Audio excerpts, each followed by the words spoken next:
Hey there, darlings. Welcome back to the Farmer's Table. I saw a meme the other day that I just had to take a stand against. It said, girl, throw those brown bananas on the counter away and stop telling yourself you're gonna make banana bread. You're never gonna make banana bread. And I'm here today. Woo! Eggs are going everywhere. I'm here today to tell you, you are gonna make banana bread. Do not throw your bananas away. Let's put it together.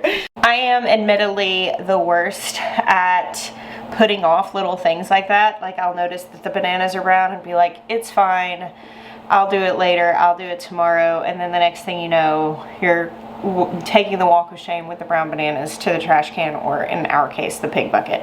And while our pig probably does appreciate those squishy old bananas, my kids really appreciate when I do this very simple task of putting together banana bread. Now, sometimes I will let the bananas get a little bit darker than this even. I like them more like really dark for banana bread because they get just sweeter and sweeter the more ripe that they are. Usually these are more like smoothie bananas for us, but I knew that I was going to be busy tomorrow and I wanted to make sure that I could make this video. So for this, I usually just get out 2 bowls.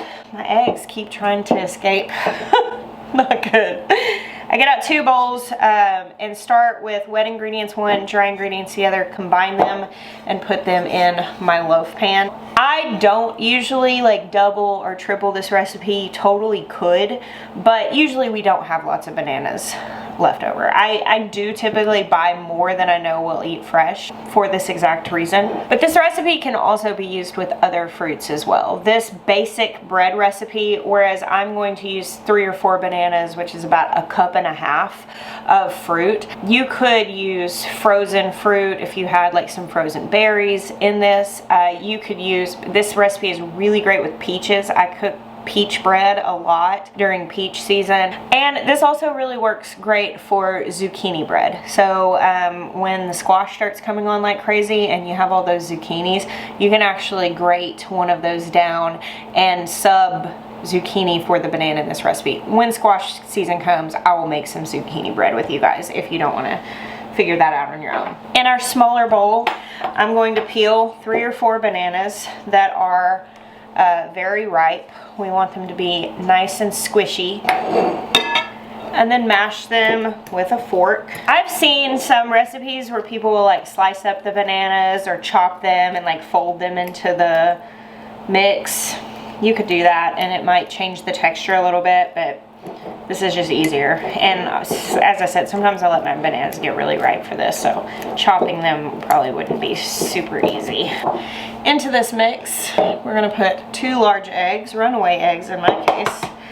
These were trying to get off the counter. We have chickens, and I always crack my eggs into a separate bowl, just in case one of them is not good. Go ahead and mix that in. Next, we want to do 3/4 cup brown sugar in here. You can use white sugar if you don't want to do brown sugar. I like the brown sugar flavor with bananas specifically. I also like it in the zucchini bread and in with peaches. And into this bowl, we're going to do, I'm very liberal with vanilla. This is vanilla extract. I make it. I have a video talking about how to do that.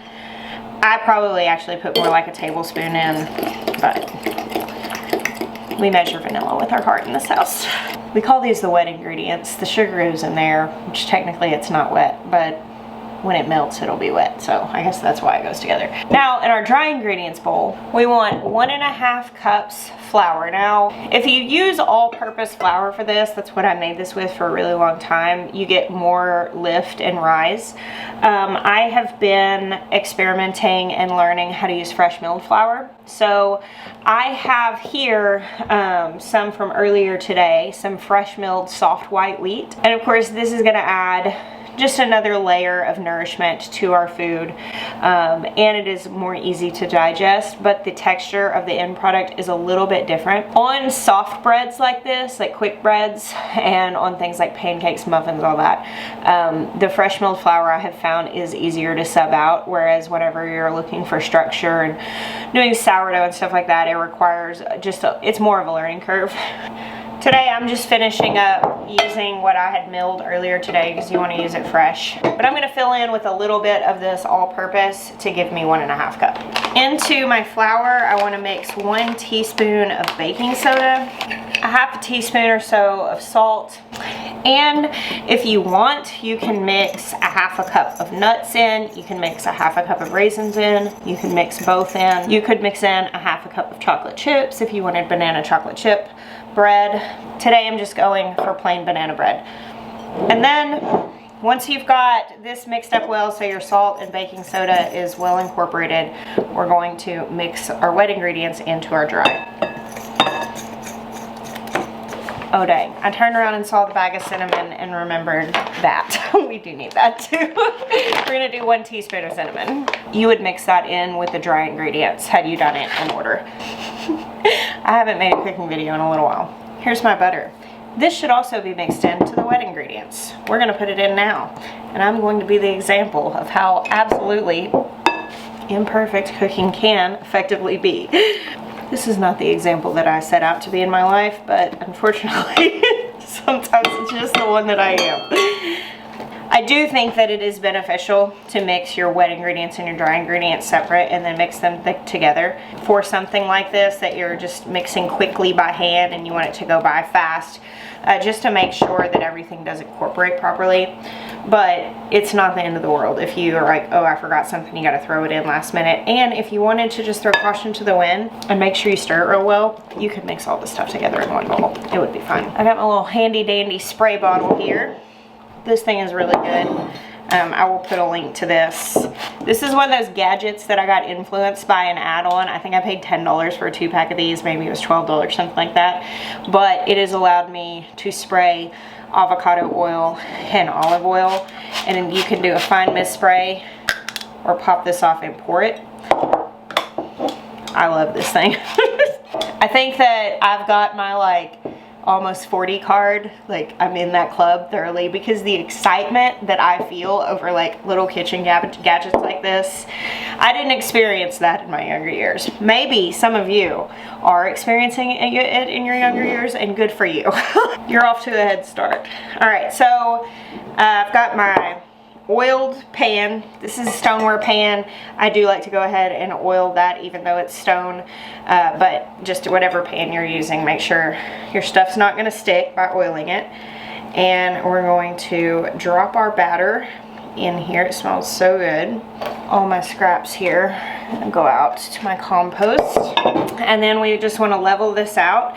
Now I saw this really cool tip online a while ago. I do this now for any quick bread that I make. I will tell you, banana bread, especially with fresh milled flour, is a denser loaf.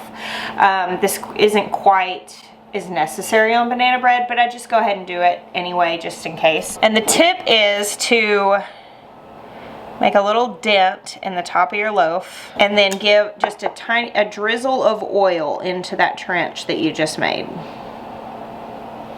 Sometimes when you're making quick breads, they will rise and get like a crack in a weird place. This just makes for a prettier crack. So by doing that little dent, when my bread rises, that's where it's gonna crack essentially. And it'll let the steam out and it just makes for a prettier loaf. As I said, with banana bread, it's not quite as necessary. I made some lemon loaves the other day and I did the little trench on one of them and I didn't on the other one. And it ended up being just so much prettier than the one that I failed to do it on. So the oven is preheated to 350. I'm gonna put this in. And it typically takes about 55 minutes to cook a loaf of quick bread like this.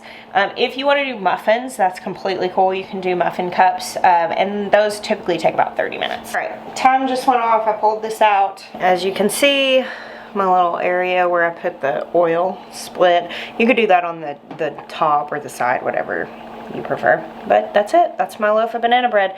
So to check for doneness, we just want to slide a butter knife down in and make sure that comes out clean. Just a little note, if you didn't mash your banana real fine and you have like big chunks in your loaf, which is fine if you like that, when you put the knife in, take note of what's on the knife, because if you have a big chunk of banana in there and you put the knife in, it may slide out and be somewhat on the knife. You're looking to make sure that the batter of the loaf is not sticking to your knife. If it's banana and you had big chunks, you know, then maybe test another area to make sure that your knife is coming out clean. I hope you love this. It's very versatile. You can add stuff into it, and it's so fast. You know, it took me maybe 10 minutes to put this together while I was shooting a video. Sometimes it takes less than that if I just do it really quick. And it's one of those things that once it's done and everybody's enjoying it, you've got breakfast made tomorrow or after school snack. If you really want to get fancy, slice that up in thick slices and let it sit out overnight so that it gets kind of harder, and make French toast with it in the morning. Thank you guys for hanging out with me today. God bless you. Until next time.